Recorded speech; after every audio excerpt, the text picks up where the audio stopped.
మీ దగ్గర 4 గొప్పలు చెప్పేసి మీరు కొట్టే లైకులకి ఫాలోవర్స్కి పొంగిపోయి డొప్పు కొట్టుకుని తిరిగి అవసరం నాకు లేదు. ఒకటే చెప్తున్నానండి, కులం మతం, కులపిచ్చి మత పిచ్చి అన్నీ ఉంటాయి, అన్ని కేటగిరీలో అన్నీ ఉంటాయి. కానీ ఒక మానవ జన్మ అన్నది ఏంటంటే నీలో కలవాలి, నాలో కలవాలి, అందరిలో కలవాలి, సరదాగా తిరగాలి, అది జీవితం. ఇంకోటి క్రిస్ట సంప్రదాయం, హిందూ సంప్రదాయం, క్రిస్ట సంప్రదాయం, హిందూ సంప్రదాయం, నెక్స్ట్ మన అల్లా, ఇవన్నీ కూడా ఎలా అంటే అల్లా మందిరికి దండం పెట్టుకోవచ్చు మీకు ఇష్టమైతే, లేదు చర్చికి దండం పెట్టుకోవచ్చు మీకు ఇష్టమైతే, లేదు మీ చర్చి నుంచి ఎలా వచ్చి దేవుడు దండం పెట్టుకోవచ్చు, దానికి ఇబ్బంది లేదు. ఎలా లేదే, మీ ప్రసాదం మాకొద్దు, మీ టిఫిన్ మాకొద్దు. అది ఎలా ఉందంటే మీది చెప్పాలంటే మీది మాకొద్దు. ఓకే, ఊరు ఎక్కడి నుంచి వస్తుందిరా? ఊరు పండించి రైతు ఎవరో హిందూ.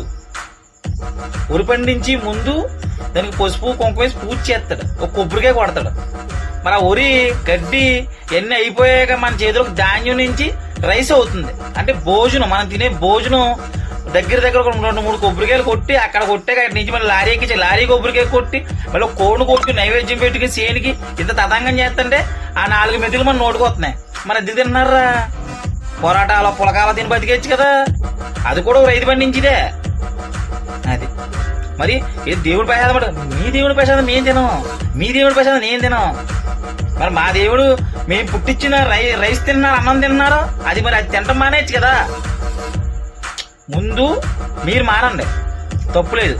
ఏ దేవుడు, ఏ భక్తి, ఏ పూజ, ఏదైనా సరే, ఎందులో అయినా సరే ఇది తినకూడదు అది తినకూడదు అని లేదు, ఏ రాజ్యాంగం లేదు. ఒంట్లో కొవ్వు కొలెస్ట్రాల్ ఎక్కువైపోయి మీరు తినం, మాకు ఎద్దు, మాకు ఇంకో కోణు కొయ్యండి, మాకు ఇంకో మేకను బలివ్వండి, తొక్కలో రాజకీయాలు మాట మీరు పెట్టుకున్న ఎర్రిపుక్ సిస్టమ్ ఇది. నేను అందరిని అనట్లేదు, అందరినీ కూడా విమర్శించట్లేదు, అందరినీ విమర్శించట్లేదు, అందరినీ అనట్లేదు. నాకు ఒళ్ళు మండిపోయి అన్న అనమాట. నేను చూసాను కొనుక్కుని దుక్కున్నా. మనం తినే అన్నం ఎక్కడదే, ఒక రైతు హిందూ, సరేనా? మరి హిందూ సంప్రదాయాన్ని మేము గుడికి వెళ్తే గుడికాడ ప్రసాదం తినం, టిఫిన్ తినం, గుడికాడ పెట్టిన మాకు ఏమొద్దు అంటారు కదా. ఒక రైతు కొబ్బరికాయ కొట్టి, లారీ కొబ్బరికాయ కొట్టి, అక్కడ రైస్ మిల్లు కొబ్బరికాయ కొట్టి, మళ్ళీ కోళ్ళు కోసుకుని నైవేద్యాలు పెట్టుకుని వస్తుంది ఇంటికి, మన చేతికి వస్తుంది, మనకి మళ్ళీ రైస్ బ్యాగ్ అయ్యి ఇంటికి వస్తుంది. మరి తింటాం మానేచ్చు కదా, అది మానరే.